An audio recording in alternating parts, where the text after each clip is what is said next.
name is Dwayne Kimball, owner and founder of KMD 89 VA Claims Consultant, Leave No Vet Behind, and also I'm a United States Army veteran. Today I'm bringing you another video, but it's not going to be an educational video. I was talking to a veteran a few days ago from Texas, and he wanted me to do a video to talk about the day in the life of a RVSR, rater, or rating specialist. What does a rater do on a day-to-day basis as it pertains to the VA disability compensation claims process and some of the claims that they may work throughout their day or every day of the week. So for those of you that may not know or are not subscribed to my YouTube channel, I used to work at the VA at Department of Veterans Affairs, VBA, Benefits Administration Office as a rating specialist, okay, before I retired in 2018. So I'm going to explain to you my day as a rating specialist, and it's going to be broken up into two phases because one, I hired in as a rater, so I wasn't a veteran service representative. So I'm going to talk about my days as I went through training, and then the programs that we use to create rating decisions. Okay, so when I first started, like I said, I hired in as a rating specialist at RVSR. Was in training for about 6 months. So from June to October, I think, yeah, October time frame, was in training. And what that entailed was, they had us in a classroom at the regional office. You get there, you come in every day, and they teach you they go through the rating scheduler, okay? And the rating scheduler is broken up into body systems. You got the mental, you got neurological, gynecological, genitourinary, audio, and musculatorial. So we were going through the rating schedule, learning the different diagnoses, the criteria, 38 CFRs, things of that nature, different programs that we would use throughout our rating career, okay? And that was we get to work like 8 a.m., training started 8 a.m. to, I think it was 8 a.m. to 4:30 p.m. That was a hard schedule for me to get used to at first because I was always used to getting to work at either like between 6 and 7 a.m. in the morning, okay? And the training was intense.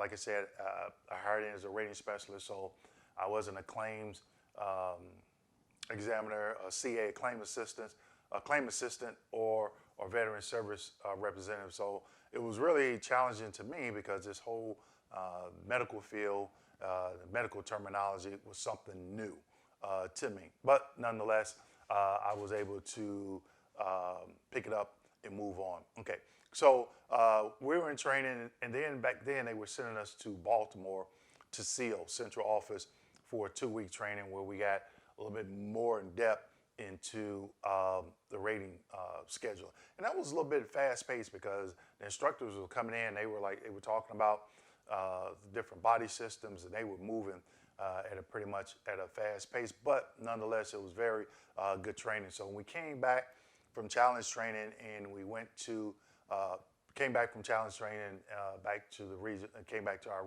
home office, regional office that I worked at, we started, we continued.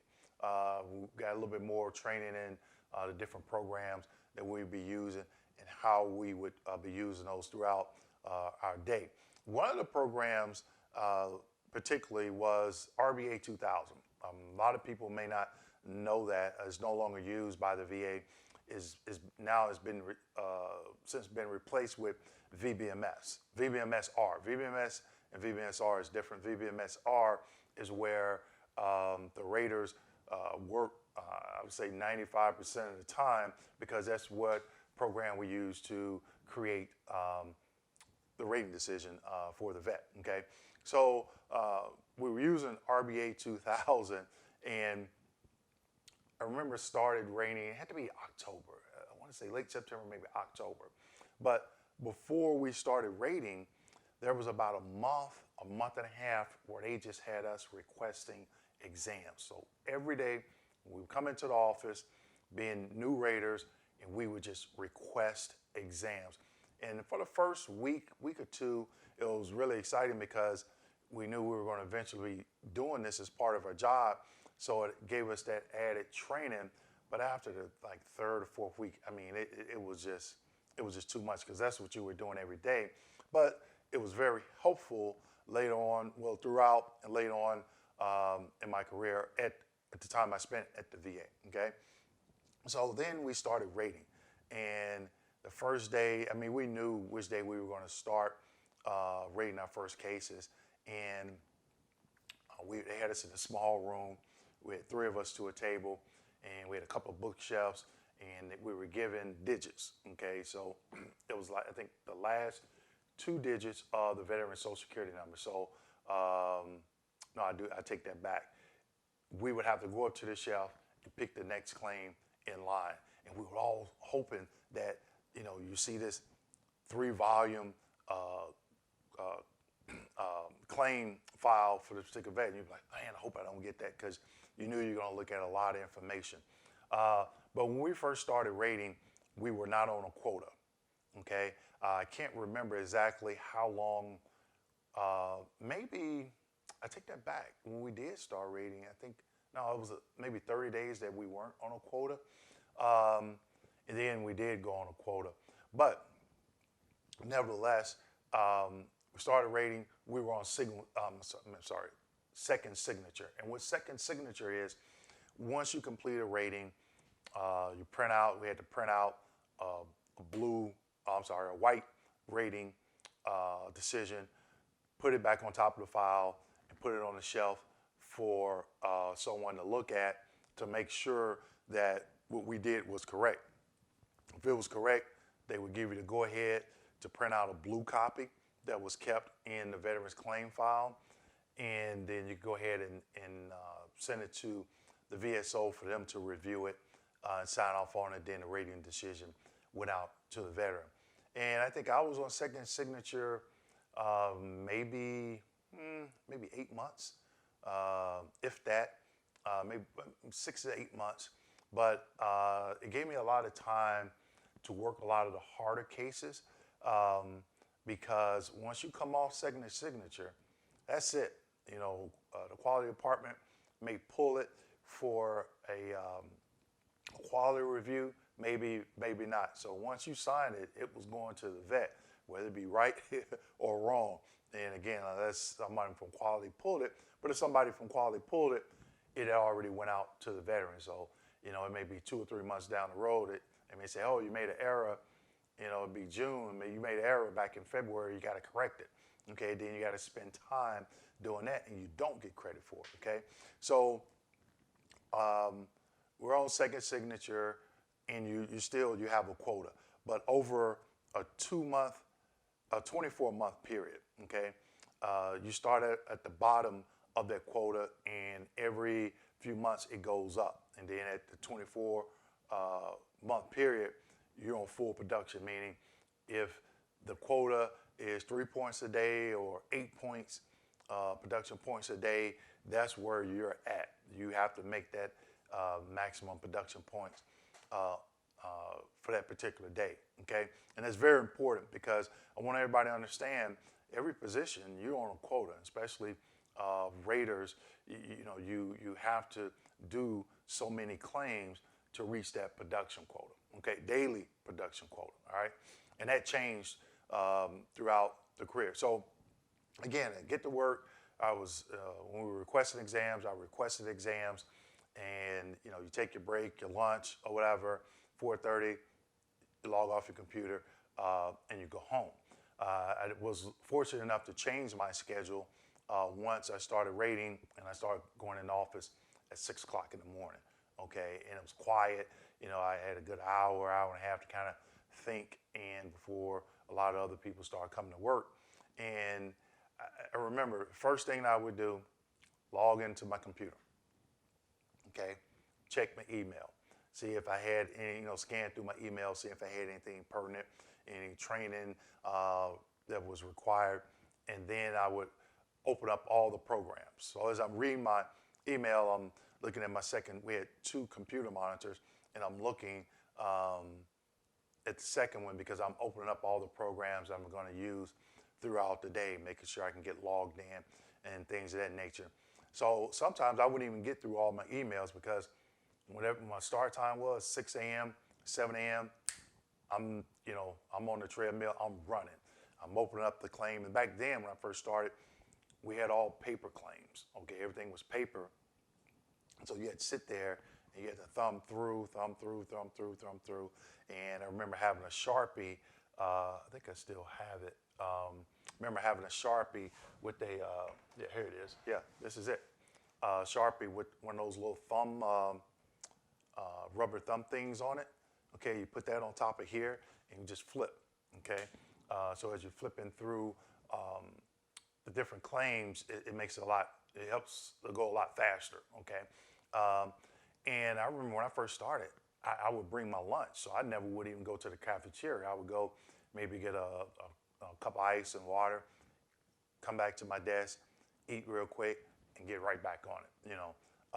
And so as time progressed, quotas changed, supervisors changed. I know I went to a different team than everyone else that I started with, and I tell you, it was rough because the new team I went to, no one was speaking to me because, at first it kind of took it personal, but everybody was dialed in to rating. You walk in on a rating team area where it's a bunch of raters, and it is quiet. People have their headphones in, listen to music, audiobooks, or whatever. But I will always start my day with logging on, open up all my programs. And after I read my email, open up all my programs, and before I open up my first claim file, I would always check where am I at production-wise. I never forget it. I did that throughout my entire career. It was maybe only a handful of times where I didn't check it because I knew from the day before, if I checked at the end of the day, where I was at production-wise, and so I didn't check it, but I knew exactly where I was at. But that was one thing after I logged in, opened up my email, opened up all my programs, I would check where I was at for the day because that let me know, okay, if I was behind and I had a claim where I had to look at like 1,000 pieces of paper, I may have to put that one aside and get one one of the easiest for me was hearing loss and tinnitus. If you saw that, or a renewal of annual renewal for individual unemployability, you can knock those out in less than 30 minutes. So you try and do 2 or 3 of those, and then you pull one of those more difficult cases because you always wanted to try and stay ahead on your production. But if you weren't, you want to make sure every day you were meeting it.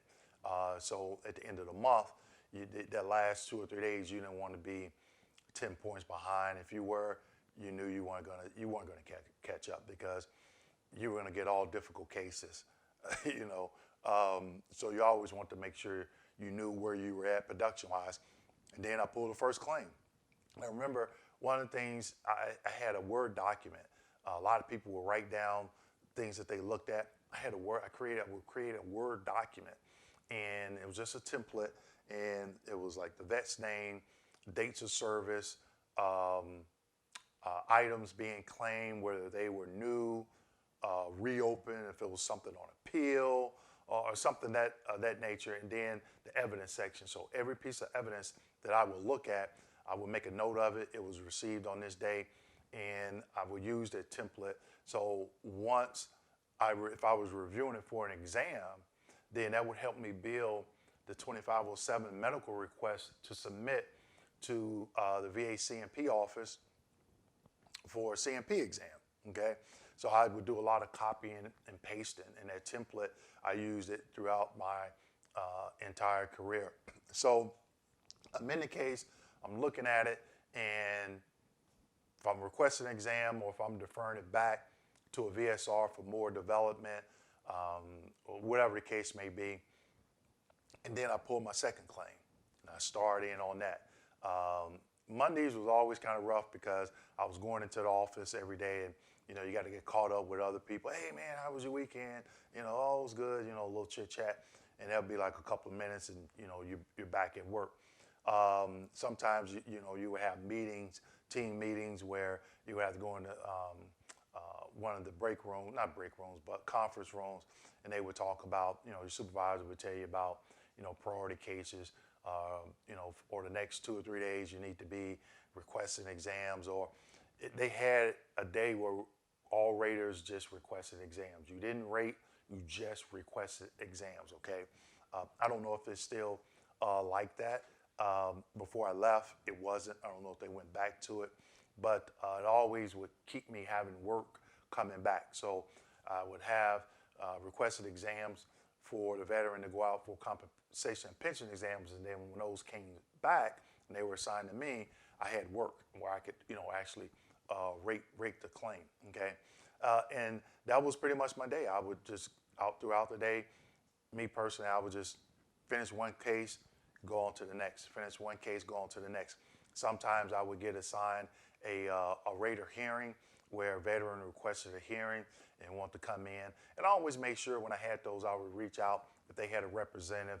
If not, I would reach out to the vet. I'm like, hey, what are you looking for in this hearing? If it was just a matter of requesting, I'm coming to the hearing because I want another CMP exam, 9 times out of 10, I would go ahead and request that, especially, I was here in the state of Florida, and if a vet was coming from Dade County, Miami to St. Petersburg, or coming from Pensacola, you're talking, anywhere from 3 to 6 hours possibly.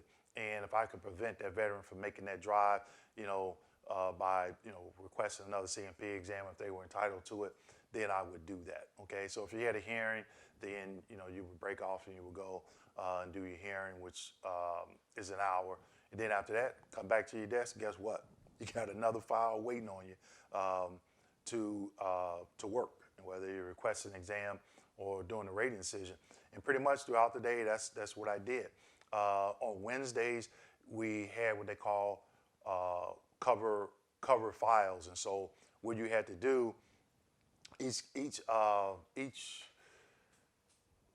claim file had a barcode, veteran's name with the barcode, and you scan it. And you scan it, and you would scan it to yourself. So if somebody was looking for that folder and they typed the name into, the Social Security number or claim file number into this claim, then they would see, D. Kimball had that folder, and they could send me an email saying, hey, we have mail, or I'm looking for that file. Can I bring you the mail, or can you come pick it up, or whatever? And every Wednesday, we had to do that. It was called coverage day. So every Wednesday, when you get in, first thing you do, you scan all those files in. You may have anywhere between 10 to 15 files at your desk, and you would scan them in. So for the first 3 years, I was going into the office. That's what I was doing. That's the way my day ran. I think maybe only once or twice I went down to the cafeteria and actually had lunch. Other than that, I would bring my lunch, and I was eating up, heat something up and go back to my desk, and pretty much it was a working lunch, unless we had a team meeting and they bought pizza or something like that. Then I decided to go work from home. When I decided to go work from home, things changed a little bit. Didn't have to get up as early. I had like an hour commute when I was going into the office. When I went to work from home, but you still had to come in the office, I think 2 days out of the week or something like that. And my days were, I want to say, either Tuesday and Wednesday, or Wednesday and I think it was Tuesday and Wednesday. And I remember they would give us these 2 big bins, because we would have to put files in them and put locks on them and take them home. And when I got home, my lunch, I didn't really have lunch. I would eat, make a sandwich like the night before, and I would always just eat in my desk or stack in my desk in my office, okay? And breaks, I don't think, it was my breaks consisted of a bathroom break, going to the bathroom, maybe getting some water, and then right back at it. Because remember, I said we were on production, we were on quota, so I was making sure I always stayed ahead, trying to stay ahead. Some days I did fall behind, depending on if I had a rough case or something like that. But breaks, I really didn't. Little 2 15-minute breaks, that I may go outside and get a breath of fresh air, if I was at home or something, check the mail, come back in, I'm right back at work. I really didn't have time to sit there and just take a full break. Sometimes I did, but sometimes I didn't, okay? So, but I noticed when I did get home, they would, every 2 years, 2 or 3 years, they would change the production and, workflow and stuff like that. But if I was ahead and I knew I was at the end of the month and I had time, like, if I got done, like, what I mean get done is if I met my production for that particular day and I knew I was ahead for the month, I would take, if I got done maybe like 1 o'clock or met my production by 1 o'clock, then I would go into the 38 CFR or do certain training that was required. I always took advantage of that time that I wasn't rating to make sure I was always continuing to educate myself. If I didn't have any training due, then I would just go through the manual, the M21 and the 30 CFR, and just look at different regulations, because that would always help if I came across a case, and help with time where I didn't have to go in and search for that regulation. I knew where it was at. But every rating decision that I did, I would keep a copy of it they gave us a U drive, and every employee had their own folder. And so I would make a copy of that rating and put it in that file, in that folder, on my own folder, okay? It was on a government work computer, so it wasn't my personal computer. And I would name it by, denied, hearing loss is denied, is denied aid and attendance, denied housebound, granted housebound, granted aid and attendance, denied PTSD, or whatever, because in the old program, RBA 2000, you did a lot of typing. So if I had, if I was denying aid and attendance, then I already had that verbiage in a rating decision that I previously did on a copy of it in one of my in my folder. So I would just do a copy and paste, and that helped save with time. Then I want to say about 4 years before I retired, we went to VBMS, okay? And VBMS for me was definitely a game changer. It helped a lot.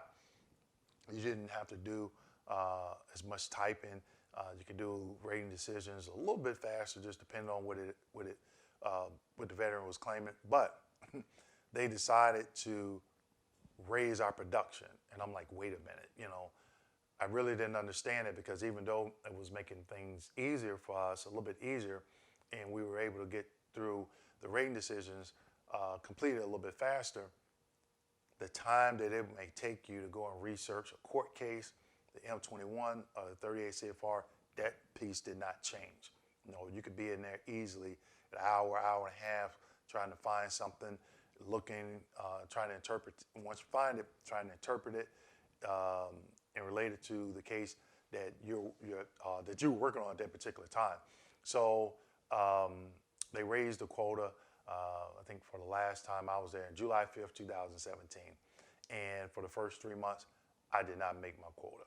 My supervisor called me and was like, hey, we don't want you to work any more overtime, blah, blah, blah. So I was like, that was fine, not a problem. Well, you could, if you get your production points up, don't worry about it. I'll never work a minute overtime for the remainder of the time I'm here at the VA. And I didn't. I did not work as of, I think it was the third week of October 2017.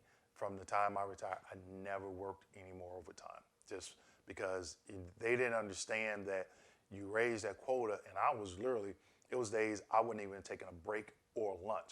I log in, when they brought VBMS on, they changed those production points. I log in, check my email. Sometimes I wouldn't even check my email. Made sure that I was logged in by 7 o'clock. That's my tour duty started. I would get logged in maybe about 6.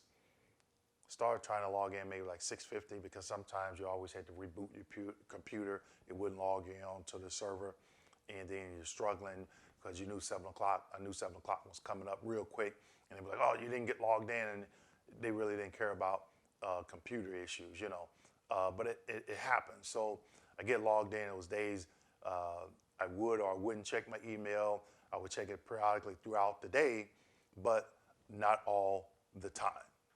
So again, working from home, I didn't take a lot of breaks, 2 15-minute breaks, and my lunches were basically all became working lunches. But the overtime, I didn't work any more overtime. That was it.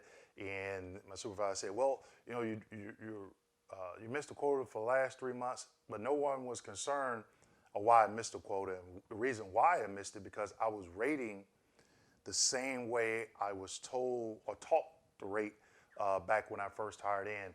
And when I stopped rating like that, then I started meeting my production quota. But still, the days started to really fly by because I wasn't taking any breaks, wasn't any lunches. If they were working lunches. I had a sandwich, a bag of chips, in my office, at home, and that was it. Things changed. I was going in originally 2 days a week. They changed it to 1 day a week. And then my last 2 years at the VA, I didn't go in at all. I worked from home full time. And out of those 2 years before I retired, I was working at home full time. I only went in the office 3 times. And one of those times were to turn my computer in when I retired to out process. So the last 2 years, I would get up in the morning, take care of personal hygiene, get to the office, run into my office, log in, and just start rating. But I would always check. They started using a different program where you could track your production, and it went from monthly production goals to bi-weekly. And I started to feel like I was on a treadmill at the highest level, and at 3:30, I just jumped off, and the treadmill was still going because the next day, immediately, I was on that treadmill, and I was running like at the highest level, and I was like that throughout the entire day because I was trying to make sure to meet my production quota. And when it went from monthly to bi-weekly, you didn't have time to play around. People called me on the phone. If it was work related, I wasn't picking up. Sometimes the supervisor would email me or IM me, and I was knee deep into a case, and I was trying to stay focused. Then he called a cell phone, and I was like, pick up, and I was like, yeah, what do you want? And he's like, we need this case, da da da. And I'm like, look, I'm working on this Parkinson's or ALS or something, or I can't figure out the effective date. The veteran needs this. I'm behind on my production points. A little bit stressed out. They'll send an email, respond by email, and then eventually VA went to this little IM instant messenger system. But pretty much my day was, logging on, checking where I was at production-wise, just maybe reviewing a couple of emails. Then I hit the ground running, rating cases or requesting exams. I know the last 2 years they took that away from us, requesting exams, and gave it to the VSR. And that was, for me personally, I think that was probably one of the worst things they could have ever done, because VSRs are not decision makers, not saying that they're not smart enough, that just wasn't their function, their job.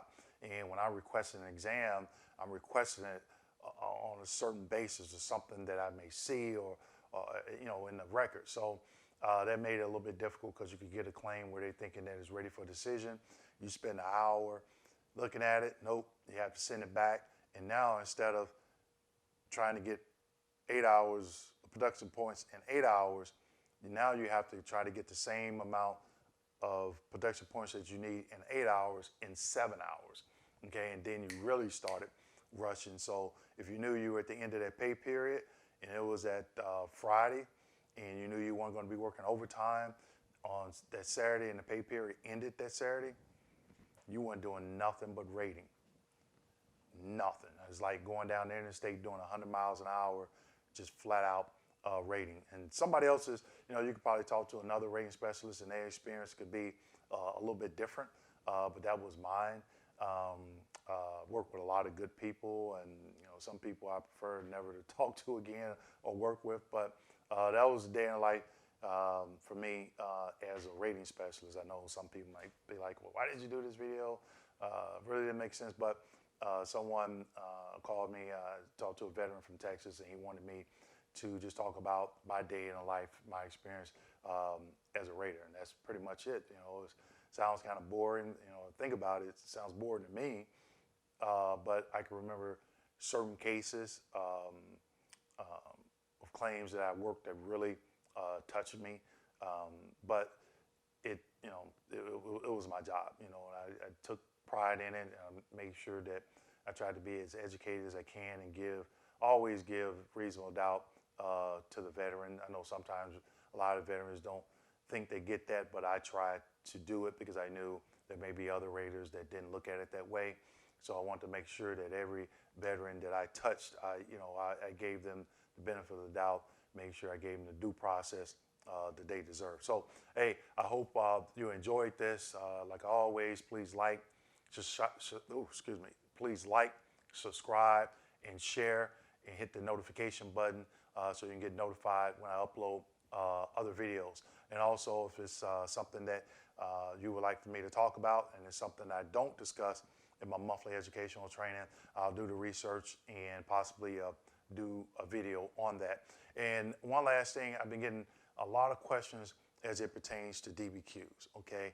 As far as I know, they're still accepting them, but for some reason, VSRs are still requesting CMP exams, even though the veteran has a DBQ that's sufficient for rating purposes. But one DBQ, been getting a lot of questions about, and that's the PTSD review DBQ. So you're already service connected for PTSD, and you want your private doctor to complete a